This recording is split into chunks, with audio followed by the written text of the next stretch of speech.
So, Tom Bower, look, it's great to have you here, by the way, Meghan's biographer. It's a uniquely American word, isn't it, grifter, which means small-scale swindlers.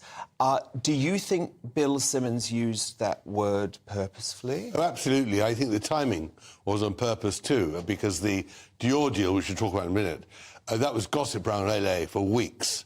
So I think he saw a moment to sabotage it. But the grifter's story is fascinating because, coincidentally, I heard the reason why he called them the grifters, and that is because they're scroungers, the Sussexes.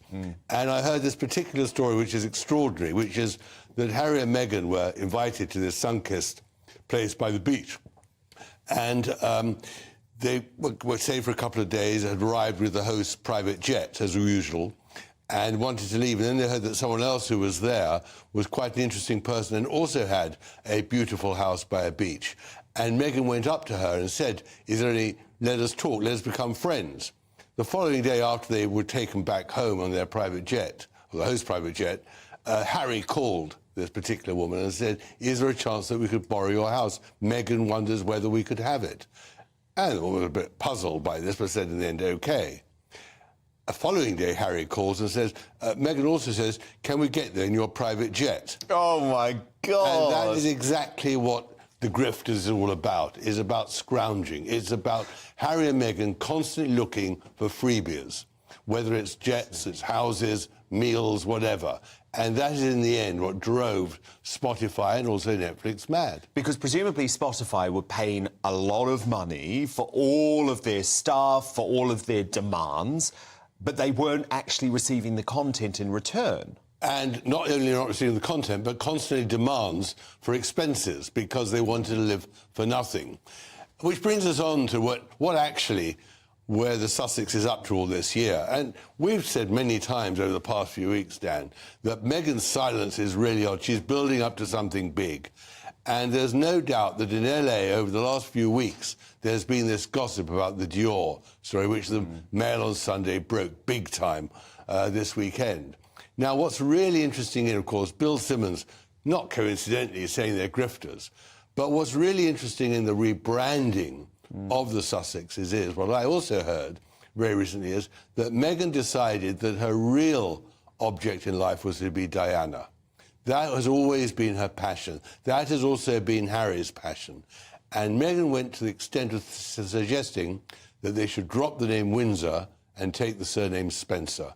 So she'd be Meghan Spencer, the new Diana. And so this is a plan that they have actively discussed? They've actively discussed it, not only by themselves, but with others too. This isn't something that's plucked only in their minds. They were actively trying to recast themselves as Diana and Meghan Spencer. And that is... So he would go from Harry Windsor to Harry Spencer too, his mother's name. But that would be a devastating blow it was, but that is his father. Absolutely, it's all about the break-off. And they also have given up the Sussex title because you've got the new incarnation of Diana, which I think it all makes sense if you look at the extraordinary photographs of Meghan this weekend. Very thin, very, very thin, getting ready for the Dior modelling. You know, the new Sharon Stone or Cara Delevingne. I mean, the image was important, and it's all now sabotaged. Everything is broken up. And that's a great blow to them because they're looking for something new and now they're going to have to look for something again. Welcome back to Royal News Daily, where the crown meets the headlines. On this channel, we bring you balanced, informative coverage of the British royal family by separating verified facts, reported claims, and expert opinions. If you enjoy trusted royal news, exclusive royal analysis, and the latest updates from Buckingham Palace, don't forget to like, subscribe, and turn on notifications so you never miss an update. Now, let's begin. Prince Harry and Meghan Markle are once again making headlines after royal author Tom Bower made a series of eye-catching claims about the couple's future and their connection to the legacy of Princess Diana. Speaking during a recent interview, Bower suggested that the Duke and Duchess of Sussex may increasingly identify themselves with the Spencer family, Princess Diana's family, rather than focusing on their royal connections.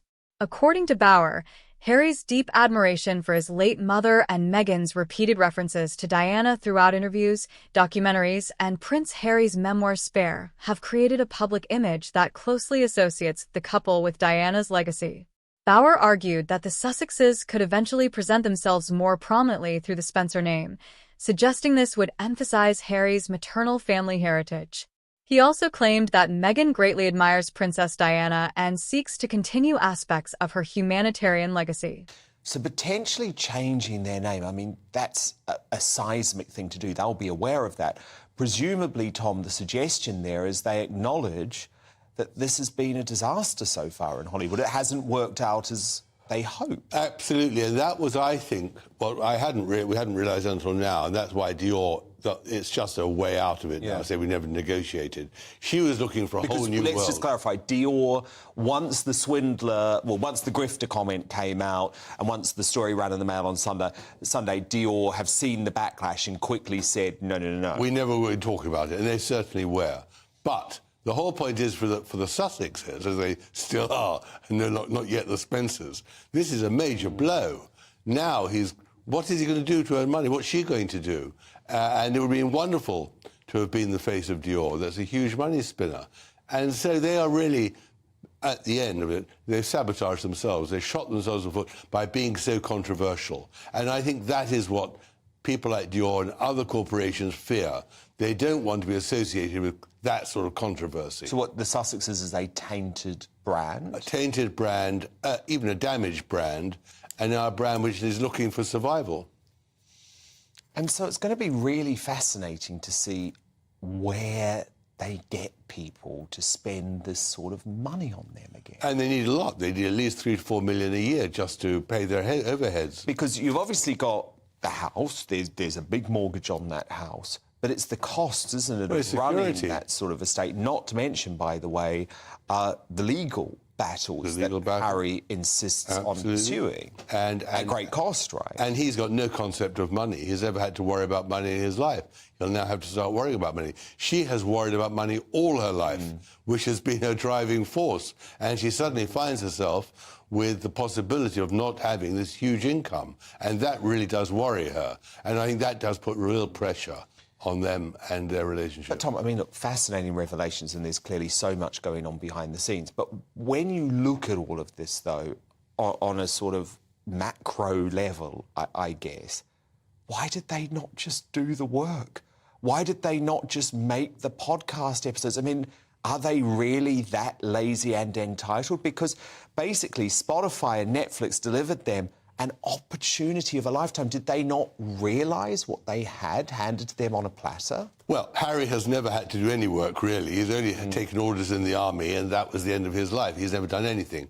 Meghan really has never had the discipline other than as an actress in Suits, and then everything was done for her. She came, read her lines perfectly, and went away.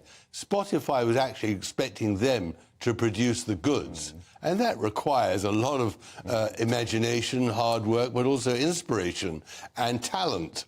And that's one thing which Harry severely lacking, isn't it? And Meghan hasn't either. Meghan is a one-trick pony. It was just Suits. However, it is important to emphasize that these remarks reflect Tom Bauer's personal opinions and interpretations. There is no public announcement or confirmed evidence that Prince Harry and Meghan plan to change how they identify themselves or adopt Harry and Meghan Spencer as a public brand. Throughout the years, Harry has spoken openly about the profound influence Princess Diana had on his life, describing her as one of his greatest inspirations.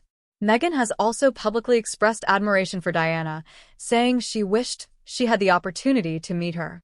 Supporters of the Sussexes argue that referencing Diana reflects Harry's desire to honor his mother's memory and continue causes she cared deeply about, including mental health awareness, humanitarian work, and charitable initiatives. Critics, however, believe frequent comparisons with Princess Diana risk creating unrealistic expectations and may invite constant public scrutiny. As with many royal stories involving the Sussexes, Tom Bauer's comments have generated widespread discussion but remain his own analysis rather than verified fact. Princess Diana remains one of the most admired members of the royal family, decades after her death in 1997. Prince Harry has often spoken about the impact of losing his mother at a young age and has described her influence on his personal values and charitable work. Since stepping back as senior working royals in 2020, Harry and Meghan have continued their humanitarian projects through the Archewell Foundation, while also producing documentaries, podcasts, and Prince Harry's memoir Spare. Tom Bower is a royal biographer known for writing critically about the Sussexes. His books and interviews frequently generate headlines, although many of his claims have been rejected by Prince Harry and Meghan. Public reaction has been divided. Some royal commentators believe Harry naturally carries forward Princess Diana's legacy through his charitable work and advocacy. Others feel comparisons with Diana have become overused and should be approached carefully, given her unique place in royal history. Meanwhile, supporters of Harry and Meghan argue that honoring Diana's memory is entirely understandable, while critics see Tom Bower's comments as speculative. Well, what's so sad, isn't it? They've realised, and it's a crushing realisation, I guess, because they don't want to do it anymore, at least they claim they don't. The only thing anyone's interested in commercially is them slagging off their own family, and that just brings you so much terrible karma. Well, and that's what's so interesting, that 2 or 3 weeks ago, if you remember, we were discussing how they said they weren't going to discuss any more their family. And now we know why. It was because Dior, or whoever, was saying, you can't be controversial anymore. Oh, I see. And that was why they decided they had to be silent. And now that's all up again in the air. Because, of course, there are a lot of consumers for these luxury brands who are totally disgusted with the way that they have turned not just on their own family, but also the royal institution. I think so. That's what's so puzzling. I could not understand why would Dior want to be associated with such a tainted person as Meghan. She presents controversy. The one thing Dior is not, with all their different faces over the years, is controversial. So it was, people talk about attitude and things like that, but I couldn't see that. I couldn't see how Meghan could be an influencer other than for a small minority. But for them now, the pressure is on. They are now in the firing line, and that is what's so interesting. Meghan and Harry have now got to really find a new brand, a new role, a new life, and it's not going to be easy for them. Fascinating reporting, as ever, from the best royal biographer in the business, Tom Bower. As always, the debate continues across social media, television, and newspapers. Whether or not Tom Bower's predictions prove accurate, one thing remains clear. Princess Diana's legacy continues to influence conversations surrounding Prince Harry and Meghan Markle. Her memory remains central to Harry's public life, and discussions about her impact on the modern royal family continue to capture worldwide attention. As always, we'll continue bringing you balanced royal coverage by clearly separating verified facts from expert opinions. What do you think? Do you believe Prince Harry and Meghan are simply honoring Princess Diana's legacy, or do you think Tom Bower's interpretation raises valid questions? Share your thoughts respectfully in the comments below. If you enjoyed this update, don't forget to like, subscribe, and turn on notifications for more coverage of the British royal family. Thank you for watching Royal News Daily, where the crown meets the headlines. Until next time, stay informed, stay curious, and we'll see you in the next royal update.